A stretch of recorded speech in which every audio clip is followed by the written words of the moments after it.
Hello, ladies and gentlemen. Welcome back, or welcome to the Institute of World Politics. I would like you to observe a moment of silence to remember 9/11 and Warsaw Uprising. Thank you.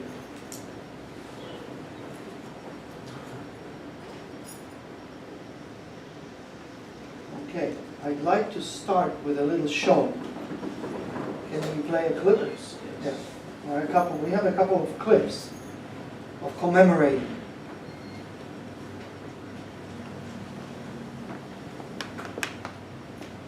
Now, not only is the clip homemade, but what you see here is homemade by soccer fans, mostly soccer hooligans because they are the most hardcore. They remember. And it is like this throughout Poland.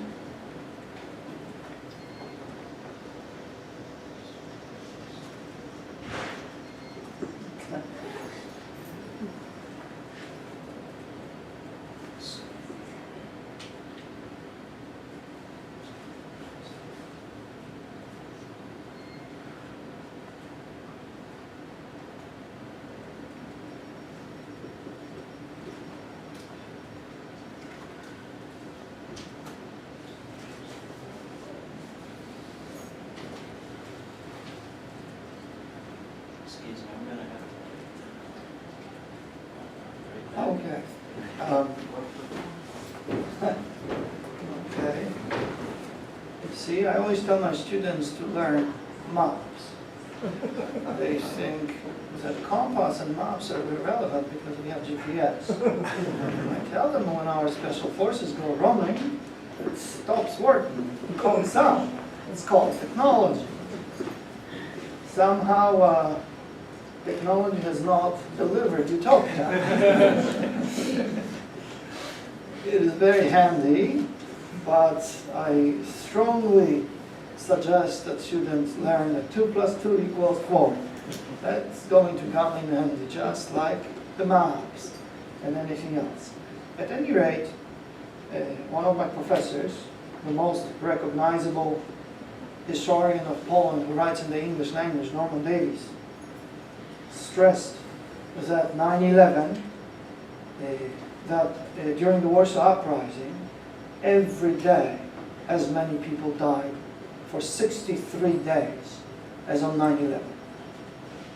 Every single day in Warsaw, mostly civilians. Yet, the Poles commemorate the uprising, such carnage. For similar reasons, Americans commemorate 9/11. That was a crushing defeat, a failure of our intelligence community, a failure of our government. Americans remember. Why? Well, we pay respect to victims. I've received a few emails basically saying, how dare you posit a question like this?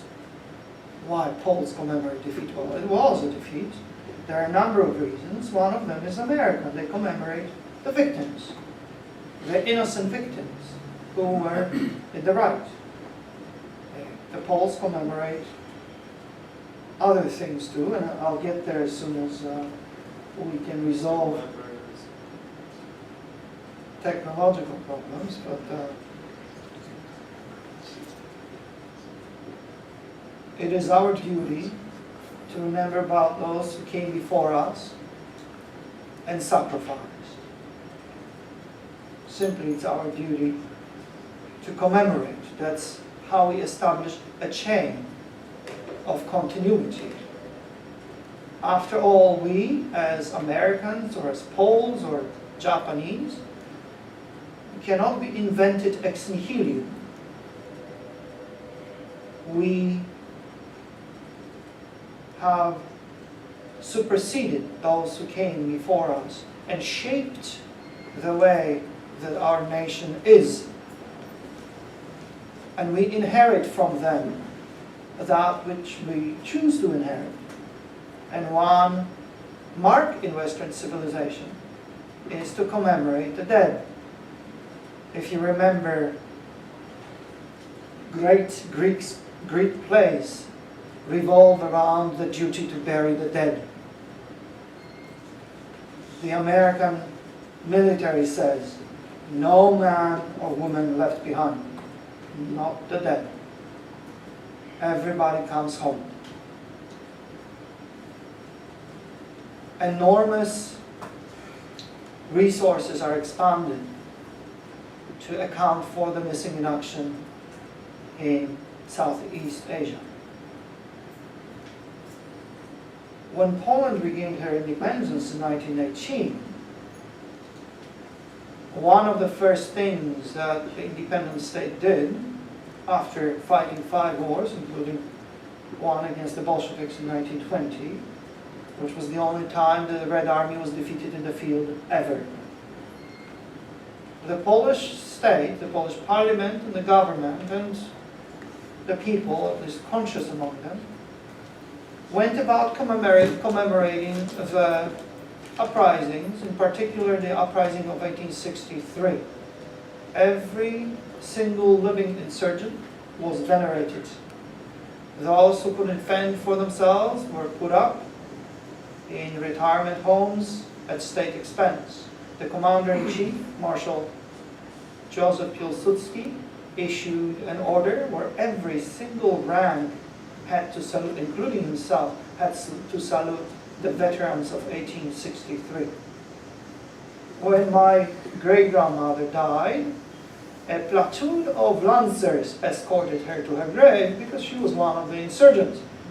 And that was the case with every single insurgent who survived to see free Poland following 1918. It was something assumed. One had to commemorate it, to give meaning to the struggle for freedom.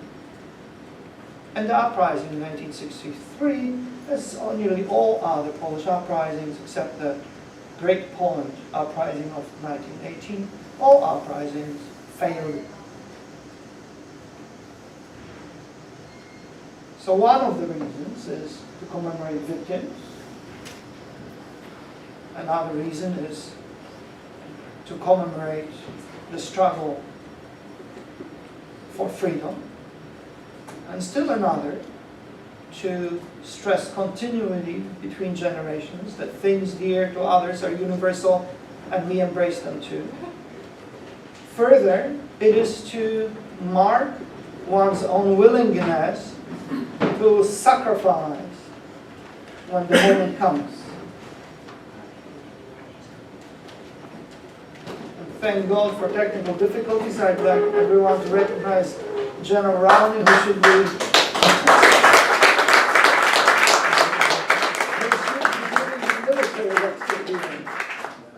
in my stead. The general did not participate in the January Rising of 1863, but more or less in everything else ever since. So I'm very happy he is our friend and he comes here quite frequently. I'm very pleased to see it.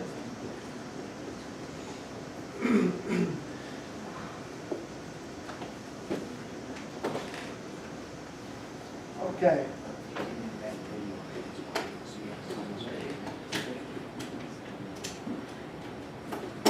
Now you know I can connect to the internet and I can show it to you on my computer. Okay. I'm sorry? It played before. Okay. So you can you connect to the internet? Yes, we're connected. Okay.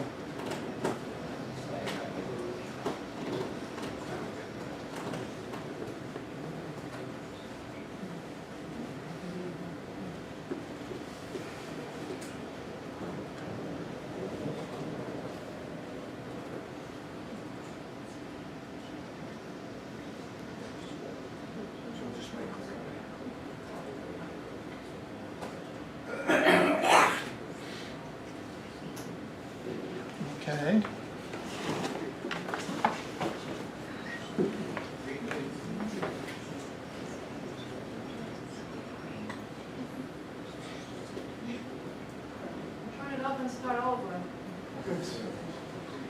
Too many cooks.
Now, it was not customary to sing the national anthem before club games. National soccer matches, yes, but not club games.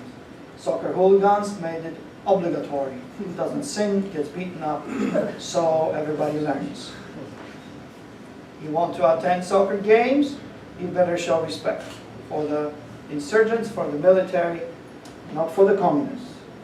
So if you have time, you want to Google anti-communism in Polish soccer stadiums, it's very hardcore. They think it's 1944. And here's another one.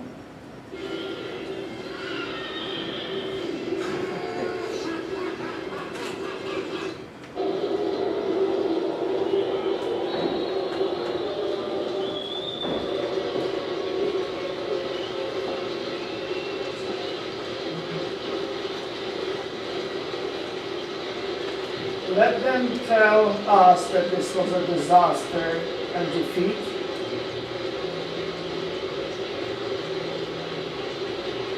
That one should not commemorate what soccer club Śląsk Wrocław pays its tribute to Warsaw insurgents. That's more or less what it says. We remember. Remember, this is all homemade. It's a government which is liberal, does not encourage. It tries to participate in the commemoration.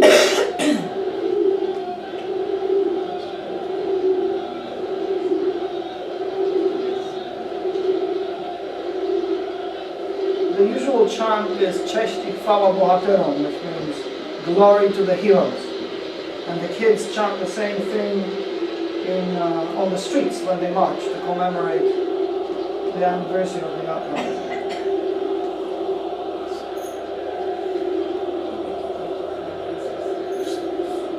They're still playing the game, so this is not No, this official. Nothing is official. It's all spontaneous and grassroots. It's not government made. And this is another club team? This is another. This wasn't This is Legia. the The first one was organization. Legia, which is in Warsaw. This one is in Silesia, Śląsk Wrocław, which likes to call itself Lwów Wrocław. Because many people in Wrocław were deported from Lwów, which was in central southern Poland before World War II. Now it's in Ukraine. As Professor Adam Ulam of Harvard, who was born in Lwów, used to say, Lwów is the Polish city temporarily occupied by the Soviets.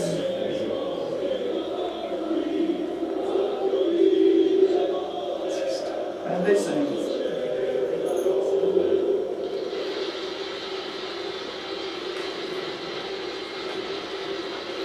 Now, on August 1st, 1944, the kids swarm in every major intersection in Warsaw, blocking traffic, burning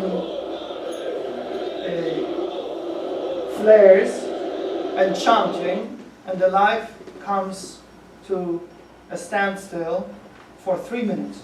Everyone shows respect. And it's entirely spontaneous.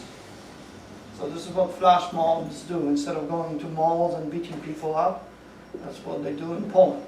They remember, because they care. At any rate, I remember, there you go, Old Town, we shall defend you faithfully. This is a mural in Warsaw. That is another soccer club, Polonia. The graffiti is spontaneous. This is not government made or approved. Instead of defacing walls, they remember history. You have a German tank and 3 insurgents, boys and girls.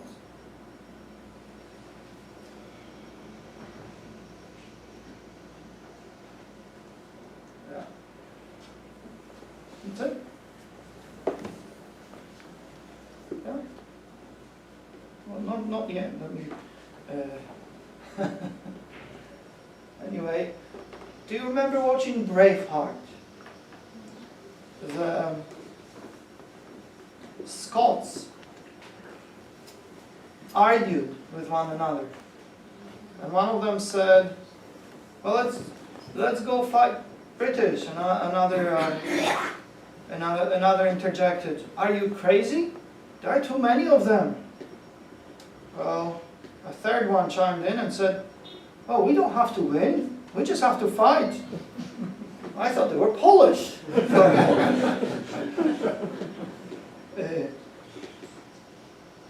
When the uprising broke out in Warsaw on August 1st, 1944, it came in the wake of a long insurrectionist tradition.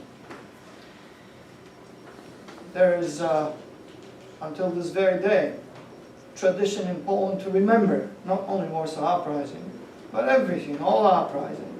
There are masses, people go to church, they visit graves, and they learn about uprising. And this was the case under the most inhospitable conditions, including under communism. I was told from when I was, I think, 3 or 4 years old about our ancestors participating in uprisings. One of them signed the Kościuszko insurrection in 1794. Another fought with Napoleon's legions. He perished at Zaragoza. Still others participated in the November insurrection of 1830-1831. I even have a document. He fired at the Cossacks and fled to the rebels. Therefore, wolne and przypust would be confiscated from the family. That's on my mother's, on my father's mother's side. On my father's father's side, that was in the eastern borderlands. Same story. Because my foster father's sister married a Platter, I was regaled with tales of Emilia Platter, who was an 18-year-old colonel in the Polish cavalry. The Countess Platter raised the regiments and fought in the 1830 insurrection. She died, but the duty was to remember and respect. I was also told similar stories about the 1863 insurrection. My grandmother's grandmother hid an insurgent courier from the Cossacks under her skirts. So when I was a little bit older, meaning a teenager, I made some unbecoming jokes about that. But I was fascinated by the story. I remember she was a cavalry woman. She fought as a lancer, and she was slashed with a Cossack saber across her cheek. And I was told that to patch her up, a cobweb was used, stale bread, and honey to keep this together. I said, hey, the Poles invented penicillin. I didn't know it was penicillin, but I thought it was, wow, marvelous. Folk medicine at work, 1863. And of course, I was told that naturally there were confiscations and the family was sent to Siberia. My great-grandmother hid in the neighborhood, and she became déclassée. She married her father's coach driver, who was only petty nobility. Imagine that. Oh well, they had a coat of arms, so everything was fine. It's Poland after all. Free farmers are nobility in Poland. So now almost anybody in Poland can claim descent from nobility and embrace insurgencies. Insurgencies are extremely important for national consciousness. If you're Polish, you love them, you treat them as a part of you. I remember communist historians mocking the fact that some 70% of Polish officers before the war, and in the cavalry over 90%, wore family rings with coats of arms. Well, guess what? About 75% of them were of peasant origin. Communists mocked it as snobbery. No, the officers embraced tradition of Polish chivalry. They wanted to be knights, and they knew they were knights. And as World War II showed, this was people like that who sacrificed. You embrace tradition. This has nothing to do with snobbery. That's why you commemorate everything.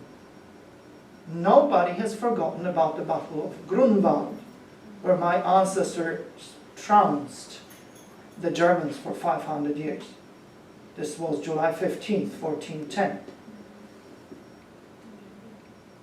But even if your ancestors were not at the battle, and you consider yourself Polish, then you rejoice and you remember about things like this. In fact, there is almost no difference between that and remembering the uprising. The importance of continuity was driven home to me and demonstrated in a conscious manner when I was, I guess, in my 20s, late 20s. I met Colonel Jurewicz, who died in Chicago when he was 103. We were chatting about friends and family before the war. He said, oh, remember, we were in Hodowo on maneuvers in 1935. I said, I remember perfectly. This was the Korwin-Wołeko estate. They're friends of ours, so I know where you were. And so we were chatting about things like this, and the colonel sometimes would reminisce about wars, disasters. As a teenager, he was a volunteer in the Polish-Bolshevik War, then he fought the Germans in 1939. And the colonel one time says, you know, after the Polish-Bolshevik War, I was in the cadet officers' school. This was 1922. And General Tachanowski came to see us. I responded, okay. And then I said, I'm sorry, wait a minute, what? General Tachanowski was a general in the insurrection of 1863, and he came to see you? And the colonel looked at me as if I was insane. And so, of course, his grandsons were in the cadet officers' school with me. So this was perfectly natural to have continuity. And that is something that the communists attempted to tear away from the Poles. They suppressed it, terrorized it. Then they mocked it as snobbery. If anybody remembers anything from one's family's history, this is considered, even today in some circles, inappropriate. Those circles are post-communist mostly these days. Well, they don't really have anything to remember of their families unless you're going to be proud with your association with the secret police. So I understand why they don't want to remember, and the best weapon against those who remember is to mock. So now the Poles remember because kids like this have resurrected that which the communists thought they had destroyed, but which the kids rediscovered and relinked themselves to the past. As I said, this is completely spontaneous. And like in the interwar period, currently there are people looking for dead bodies from the war and from the aftermath of the Second World War. Some of them are my friends, like Dr. Krzysztof Szwagrzyk, who at least for 20 years has been digging for bodies of people executed by the communist secret police, some of them Warsaw insurgents. But we'll get there in a second. This mind frame of remembering, of course, comes in handy in Poland because for the past 300 years, it's been downhill for my family. Since 1772, because my family is from the province of Mstislav. It's the easternmost province of Poland, about 300 miles west of Moscow. That's where the Commonwealth of Poland and Lithuania ended. So if you are taught to respect and remember, it means you are taught to be ready for a conspiracy, for an uprising. When I was young and beautiful, in Scotland, strikes broke out in Poland. So I knew what I was supposed to do. Hop on the train, hop on the ferry, hop on the train, get to Denmark, and get to Poland. This was September 1980. Well, my family in the West, of course, was not too happy because they wanted me to be alive, unlike very many members of our family. Alive for a long time. So for me, this was a logical step. I was 18 to return to Poland. And I was there. It was boring under Solidarity. All they did was smoke cigarettes and talked. And the dinosaurs told me, the insurgents and others, friends of my grandparents, are they crazy? They're not even hiding. The communists will come and crush them. This is exactly what happened. So when martial law was imposed, I was ready. I was with the Independent Students' Union Underground, and I thought that there would be an uprising. Thank God there wasn't one, because we would have been all slaughtered. But that's what young boys and girls have no brains, and that's what they want. That's what they want. Because they're taught about right and wrong. They're taught about sacrifice. They're taught about freedom, which we commemorate. And we thought we were continuity of the struggle. We thought, the people I associated with thought that World War II didn't end, and actually didn't end until the last Soviet soldier left Poland in September 1992.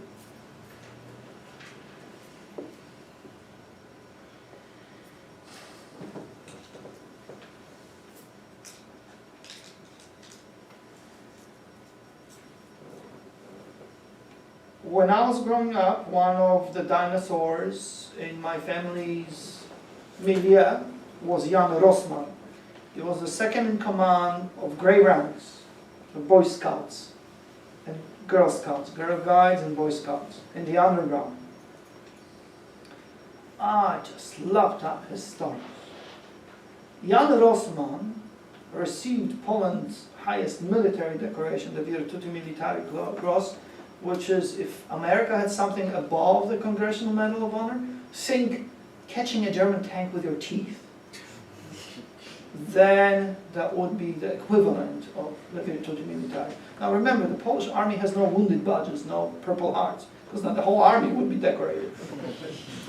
But they don't have anything like this. But in this instance, in Jan Rosman's instance, he received his virtuti militari during the Warsaw Uprising. As a second lieutenant and a civil engineer, that was his education, his degree. He descended into a sewer to unclog it. Why? Sewers served as venues of communication between disparate parts of Warsaw. And the Germans built a barricade, dammed the sewer, so it became not passable anymore between the northern suburb of Żoliborz and the old town. So Pan Janek, as I call him when I was a kid, took another friend, descended into the sewer, approached the barricade up to here in feces, because the sewer was down, calculated by touching a booby-trap down barricade inside the sewer, by touching and by approximating, calculated how much explosives should be used to blow up the dam without damaging the sewer. And he did it. He said the hardest thing was when the whole thing floated. There was really not much to grab on.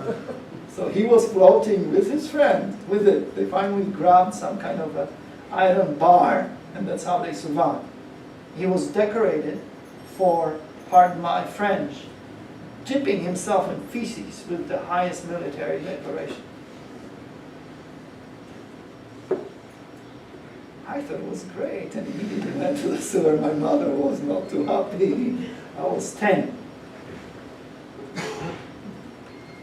So, we not only commemorated uprisings, not only remembered the Warsaw Rising as the most chronologically close to my times, but we also were lucky enough to meet some of the survivors, and we dwelled on individual actions. The point is that the dinosaurs showed me and my sister and our peers and our milieu that no matter how bad it is, imagine the whole Nazi army on this side, the whole Soviet army on the other, no matter how much it is, the individual is free. If you're Polish, you're free. The individual is free, free to act. And that's what we also commemorate.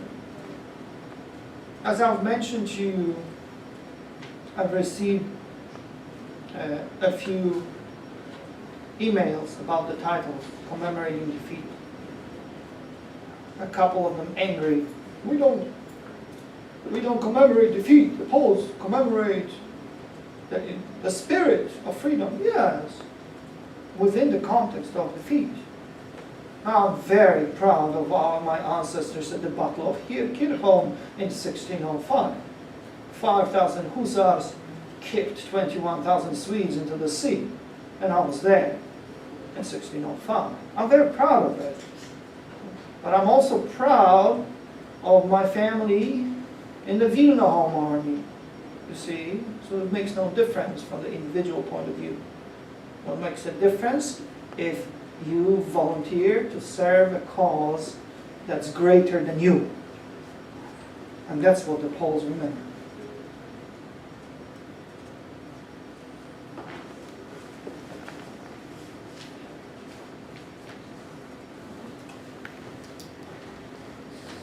This does not excuse us from looking not at individual sacrifice and heroism, which is beyond any doubt, but it doesn't excuse us from looking at uprisings critically.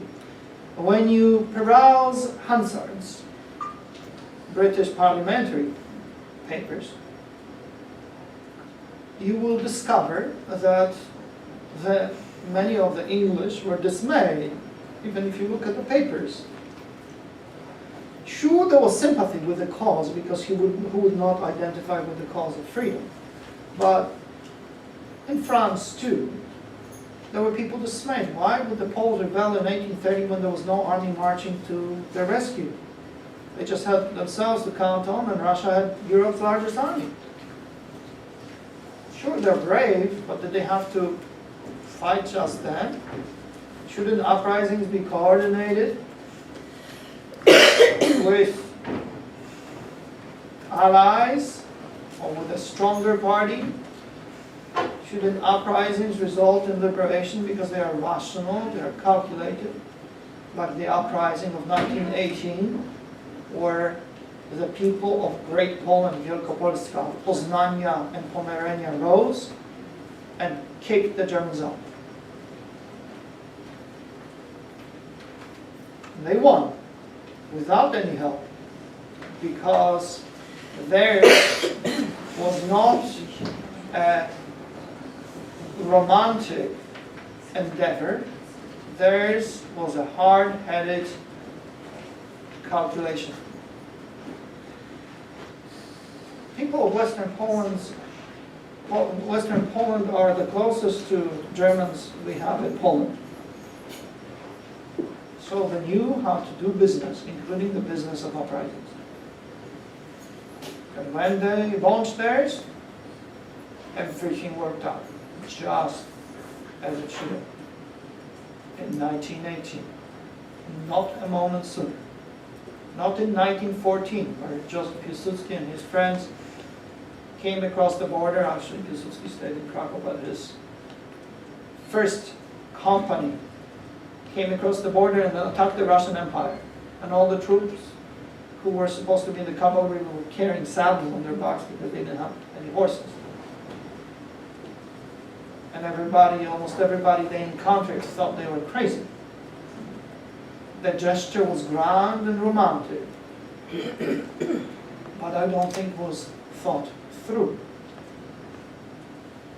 There was a real threat that had an uprising broken out in Poland in 1914.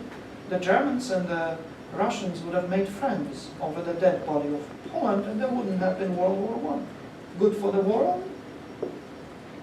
but for Poland. So the objective of Piłsudski was to liberate Poland. Let the giants slug it out. When they stumble, slit their throats. I'm sorry to sound harsh. At any rate, let's look at the uprising of August and September 1944 in Warsaw. The Polish objective was to self-liberate. Why? Well, the Poles adhered to the doctrine of two enemies. Hitler and Stalin started World War II by attacking Poland in September 1939. It would be a joke to say that Stalin was coming to liberate anybody. The Soviet objective was to conquer as much Europe as possible. The Allied objective was whatever Stalin said. Uncle Joe was the cat's pajamas, especially for Roosevelt. Churchill was more cynical, and he knew who Uncle Joe was. But it didn't matter, because what mattered was that the Soviets bore the bulk of the fighting and the casualties, and not the Western Allies.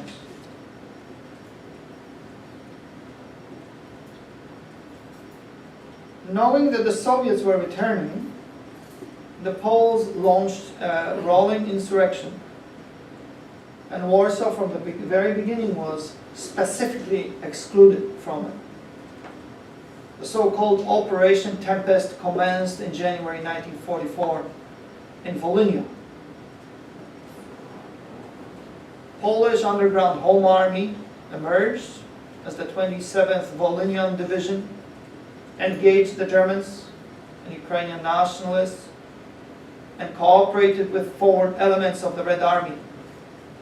Then it turned out the Red Army tried to trap the Poles, so the Poles recrossed over the German line and began marching inside central Poland from the east. As the Soviets were approaching every point on the territory of pre-war Polish Republic, the Home Army sprang into action, and everywhere the scenario repeated itself. The Poles would fight the Germans, the Poles would assist the Soviets. After a couple of days, the Soviet secret police would show up, the Polish troops would be surrendered, disarmed, the officers shipped to Siberia, privates forced to enroll in the communist-led military units. Those who resisted were either shot or joined their officers on the train to the Gulag. In every single locality, including those that were freed by the Home Army without any Soviet help. The Home Army High Command in Warsaw was informed about it. There was no doubt in anyone's mind, no doubt that the Soviets could be trusted in any ways. All hope was that the Allies would intervene, but the Allies really didn't give a damn about the first ally, or the Poles. They convinced themselves there was nothing they could do, so they limited themselves to making impotent noises to Stalin. A debate raged inside Poland and in the Polish government in exile. Basically, nationalists, conservatives, center-right, centrists, and even socialists didn't want an uprising in Warsaw. The commander-in-chief, General Sosnkowski, ordered from London that if the Soviets entered, the Home Army ought to cease fighting against the Germans.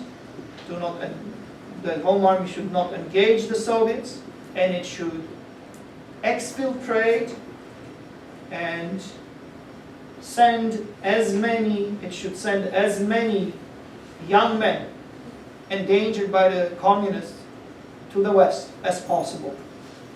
They should be shifted to the West. Polish Prime Minister in exile, who was a leftist, Mikołajczyk, deluded himself he could woo Stalin. On what grounds, I don't know. Poland had no diplomatic relations because Moscow broke them off with the government in exile following the revelations of the Katyn Forest massacre in April 1943. Stalin accused the Poles of aiding and abetting Nazi propaganda because the Germans revealed to the world that the Soviets had shot Polish officers in the Katyn Forest. Yes, as a matter of fact, 28,000 people were shot in that operation. The Germans only found 5,000 bodies, including a cousin of my grandfather, Lieutenant Simeon Kazimierz Chodakiewicz. The Poles in Poland knew from then on that the NKVD was involved. The Poles in exile did too. But Stalin used it as a convenient, cynical excuse to disavow the government in London, to break off relations. And the Prime Minister was naive, to say the least, without even using historians' 2020 vision, to have gone to Moscow to beg for help. And he didn't reach Moscow until the uprising was underway, so one doesn't know what he wanted to accomplish. Well, I'll tell you what he wanted to accomplish. He was trying to appease Churchill and Roosevelt because both statesmen to get rid of the Poles advised them.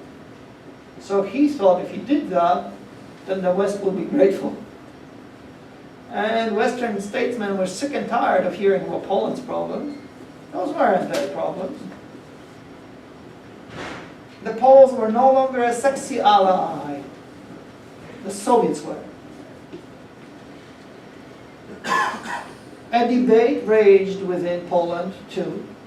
Generally speaking, the right wing, center-right, center, and the socialists, but not liberals and populists, did not want an uprising. The socialists said, well, we can have an uprising in Warsaw, but only on the outskirts. When the last German soldier left, we can fire in the air or chase the last German soldier out. There were really no serious plans for the uprising in Warsaw. Secret weapons caches were depleted as late as July 1944 because the weapons were dispatched to eastern borderland to expedite Operation Tempest there. On orders of the Commander-in-Chief of the Home Army in Warsaw,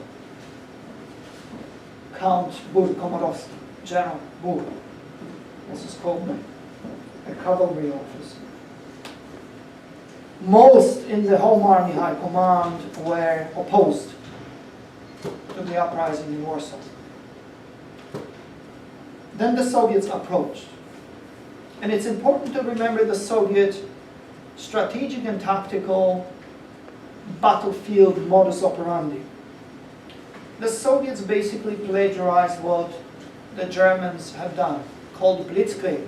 That means if someone proclaims that Brest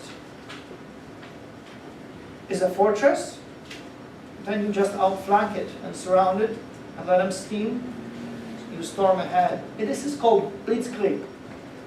The Soviets, after the turning point of Stalingrad, never stormed a single city until they attacked Budapest in 1944. That was a frontal assault. And then Berlin. They avoided like a plague, engaging their forces in a frontal attack. Staff officers of the Home Army knew it. They had info from eastern borderlands, from the Intermarium, that the Soviet spearhead would outflank Minsk. The Home Army also knew that although most cities were outflanked and the Germans would vacate them and bolt, once in a blue moon the Germans would stop, like in Minsk, which was nearly leveled by the German forces, despite the fact that they had no chance, they stood no chance. So they were like track rats and decided to do as much damage as possible. So the Home Army knew that too. There was no way for anybody, and there should have been no way for anybody, to argue that the main objective of the Home Army was to capture the bridgeheads and secure the bridges across the Vistula. This made no sense. The Soviets never attacked frontally. If you even looked at the pincers the Soviet Operation Bagration produced in front of every town, including Vilna, they went to the south and north of each city, and then they met. And the Soviets then they would storm further west. Why did some people in the Home Army staff argue that the Soviets would storm Warsaw frontally? That's just bizarre. The Soviets could enter Warsaw, naturally, if it had been liberated by the Home Army, because then there would be no fighting. So then it would make sense to have the bridges secure and the approach secure. The question is why, if the Home Army High Command knew that the Soviets were disarming and killing and shipping off to the Gulag Home Army soldiers. This is intelligence that the Home Army High Command had. Everything militiated against launching an uprising. Say the Poles won in Warsaw. What would have happened? Well, the Red Army would have arrived, the NKVD would have arrived, the Polish Home Army would have been arrested and shipped off to the Gulag. The unlucky ones would be shot on the spot. The lucky ones would have lingered, and probably a chunk would have died in the Gulag, as they did anyway. José de Maistre, I think, said, sometimes the hardest thing to do is to do nothing. Well, but there were things to do. Operation Tempest was rolling across Poland's countryside. There was fighting all over the place. The argument that somehow young cadet officers and kids in the Home Army, including Boy Scouts and Girl Scouts, would have started an insurrection without the Home Army High Command is a joke. The Home Army was an army. An army operates hierarchically. You get an order and you do things. Sometimes you have autonomy and you can do things on your own. But this was not a civilian enterprise. There was a way to deal with overexcited young men, stupid kids like me, who wanted to fight. You send them to the forest, because the forests were teeming with units of the Home Army. You simply dispatch the entire, or almost the entire garrison of Warsaw to fight in the countryside. This is what a smaller part of the National Armed Forces did. Creating the Holy Cross Brigade of the National Armed Forces, which, when the Nazi front collapsed, marched west and hooked up with General Patton, following the orders of the Commander-in-Chief in London, in their own little way.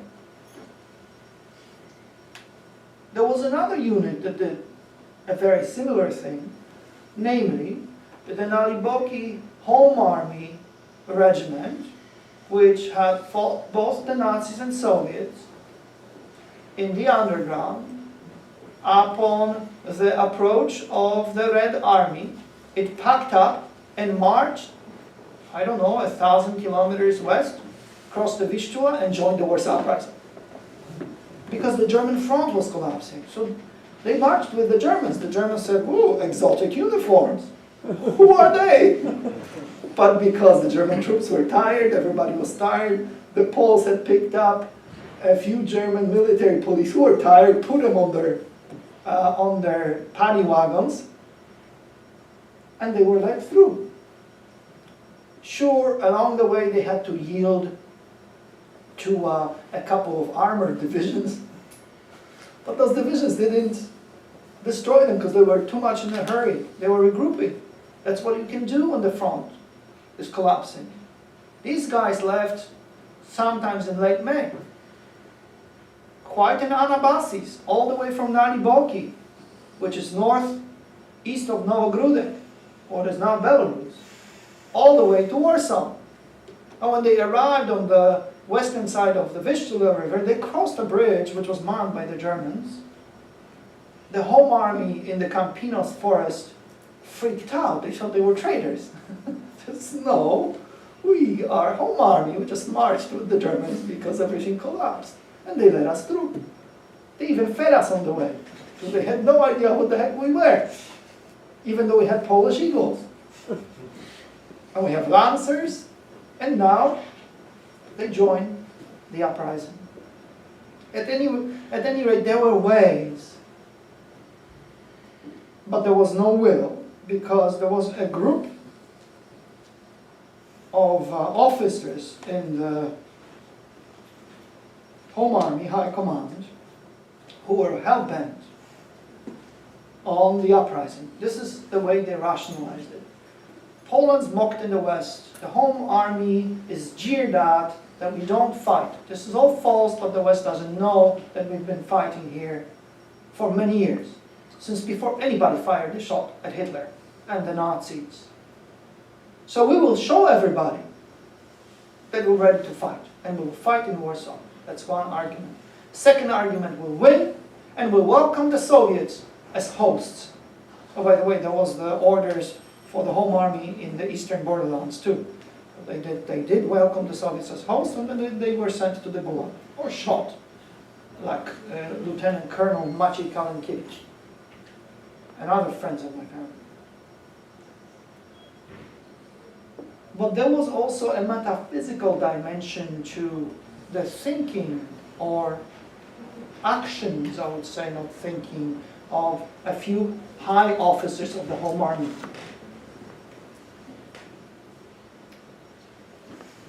Namely, their argument was as follows. It's horrible. The Soviets are coming. This is the end of the world.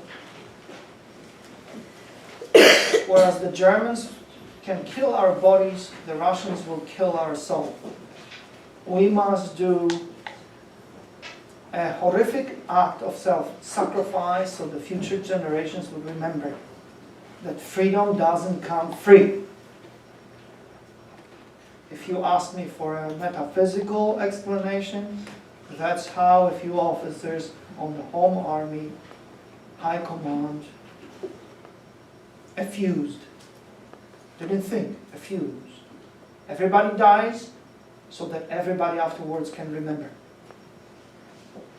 We shall take a stand. That was their approach.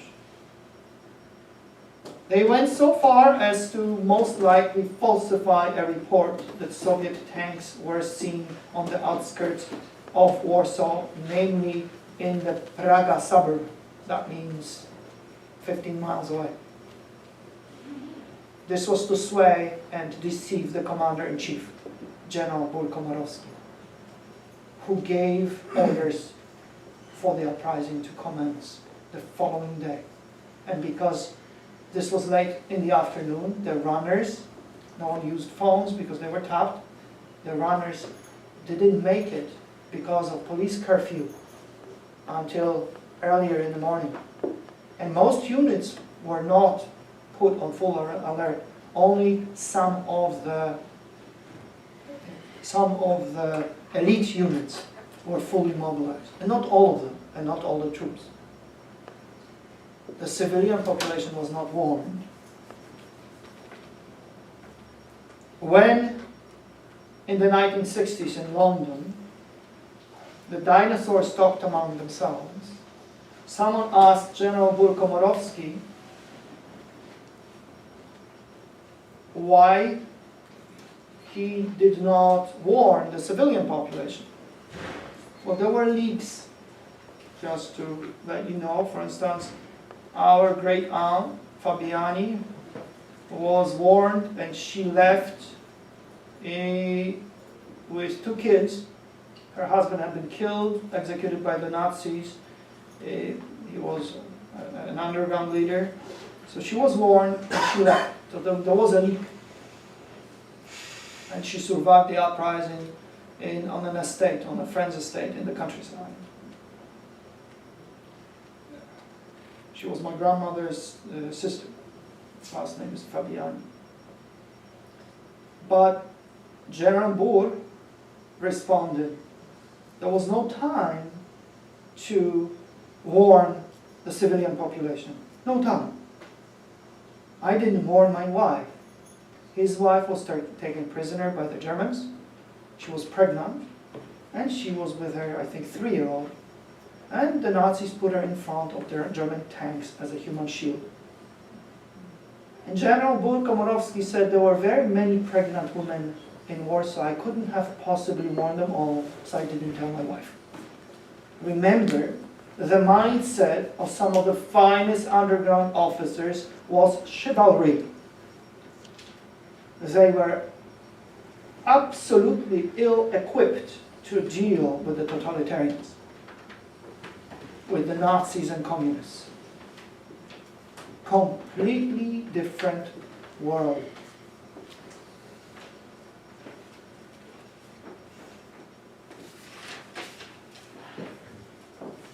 A word about the Germans.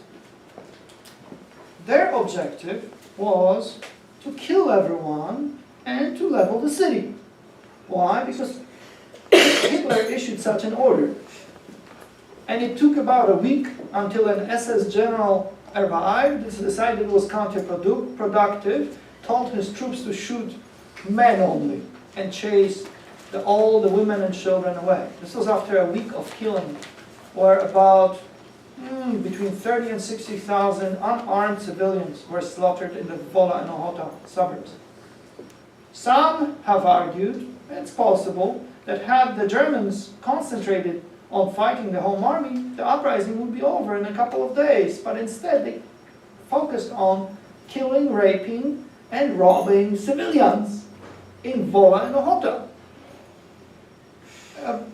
A qualifier. When I say Germans, I must stress that a plurality of the Nazi forces in Warsaw were Soviets. They were former Soviet POWs who, to survive, went over to the Nazi side. That's a well-hidden fact. What were the Soviets of the Red Army doing? This is 16th Street. They were on 15th Street. Because in some places the Vistula River is that narrow as a city block in Washington, D.C. At worst, it's 2 blocks. And the Soviets sat there for 2 months, watching, as the Nazis were doing their job for them. Watching. It only made sense. Why? The Polish Home Army, the Poles, were Stalin's enemies. That's how Stalin saw them. So they were delighted that the Poles were being slaughtered. They also denied the Allies, who didn't do much to help, denied the Allies the right to supply the insurgents. So the few drops that occurred were very convoluted. The Allies had to fly usually from Italy. Usually the crews were Polish, Canadian, South African, and British. They had to fly all the way from Italy, drop their load over Warsaw, and turn around. They really had 300 yards to save airfields that the Soviets were using, but they were not permitted to do so.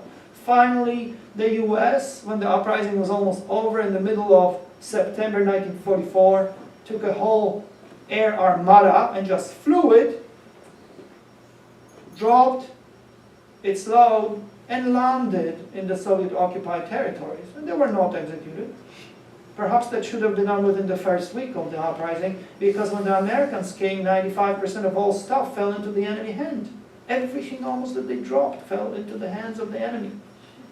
Or Soviet hands. The Soviets were very happy to have been supplied, not the insurgents. Nothing was done to speak of. Don't take me wrong. Until this very day, American and other Allied pilots are revered and remembered. I was taken to a spot where an American liberator crushed, and the locals built a monument. And they remembered throughout the communist days when one was not supposed to remember. They would always light a candle there and mark it. Now there is a proper monument, an outline of a liberator. But really the Allies didn't do anything much for the insurgents. A word about fighting.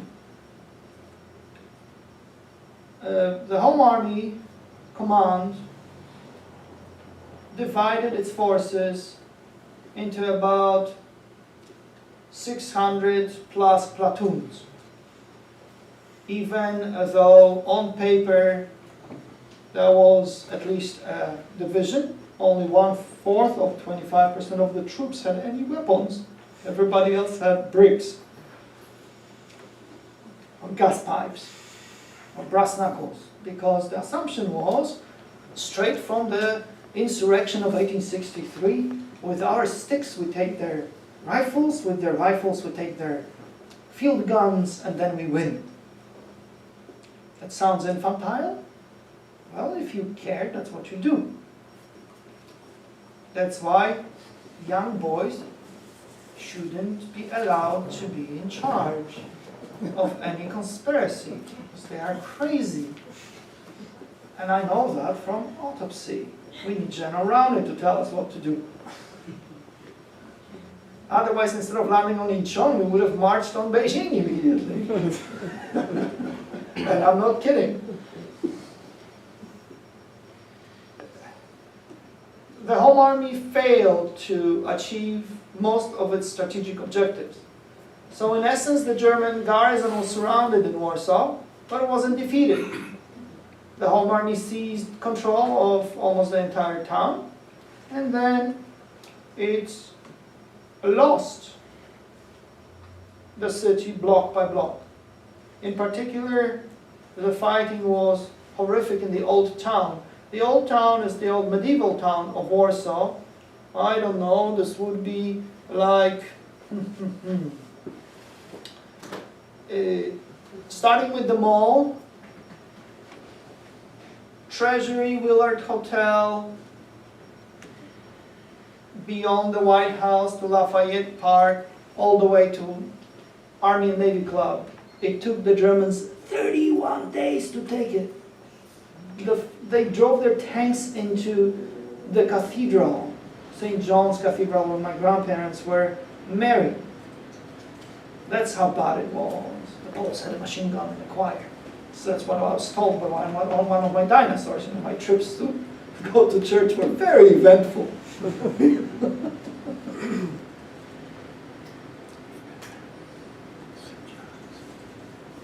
It took 63 days. The Germans finally realized that rather than killing the Poles, they should compel them to surrender. And after 63 days, since there was no ammunition anymore and no help coming, the Poles surrendered. Now, let me put it this way. The Allies, once again, did nothing really. It took the Allies about 6 weeks to move over the proposition that the Poles were Allied combatants, that the Home Army soldiers should not be shot on sight. Finally, I think General Patton and others got peeved. And it was, I don't think it was a political decision, because they said they would start shooting German POWs. They were kidding, but the Nazis were Nazis. So they didn't think the Americans were kidding. All it took to stop shooting was to threaten. And that, ladies and gentlemen, was 6 weeks in the making. 6 weeks. Not acknowledging that there was an uprising, but not acknowledging. The first ally, the first to fight against the Nazis and communists. The first ally as a fellow combatant. 6 weeks. Okay, now a word about the movie. Because the Poles are masters of illusion, nobody ever says anything straight. You're hungry? No, that would be rude to admit that I'm hungry. If I admit I'm hungry too fast, then everybody gets offended. But if I say no thank you, they're offended that I'm not eating. Okay. So the movie is full of allusions. Let me scramble it for you. Bad guys are Nazis, Soviets, and Polish post-communists. Yes, the movie is about the uprising, and it switches back and forth between contemporary times and the uprising.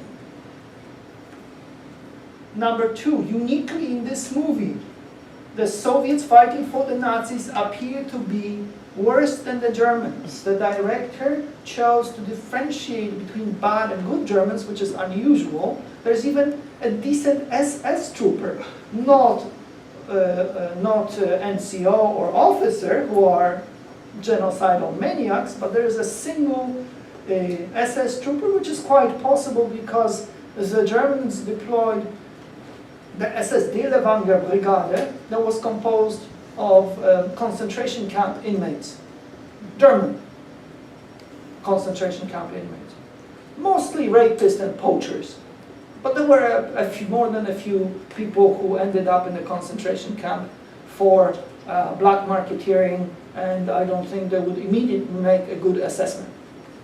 So this is very unusual for a Polish movie to differentiate that the Soviets are uniformly bad. And the most evil person, nefarious person in the movie in contemporary times turns out to have had connections to the communist secret police. And the last point, the heroes of the movie are the people of Warsaw, both past and present. And the leaders, galvanizing them to remember, are rappers, hip-hop artists. Because you thought there was only the skinheads and soccer hooligans who remember. No. Imagine if American rap commemorated 9/11 instead of talking about raping women and killing cops. Well, in Poland, hip-hoppers commemorated the uprising. It is a universal phenomenon in the Polish society among the young. You won't believe me when I tell you that even Citibank and the National Bank have taken to advertising the uprising when they want to encourage you to deposit their money with them or take out a loan. They have pictures of very attractive combat insurgent nurses. These are real pictures. I've even recognized a few people. Because that's how deeply now embedded everything is. Remember, the communists killed, terrorized, discriminated against, and persecuted the insurgents and their memory. I remember as a child going to the cemetery to clean the insurgents' graves, and we were threatened and ejected. This was in the 60s by secret police. They assembled and watched who came. They didn't like people to assemble in common. It was pushed underground. With each passing year, it grew stronger, it emerged bolder, and now it's out in the open. The chickens have come home to roost, and the young ones are very angry. And you see the anger here is directed mostly against businessmen who are identified as post-communists. There are no other businessmen, just post-communists. And they are universally hated. Enjoy them. Thank you very much.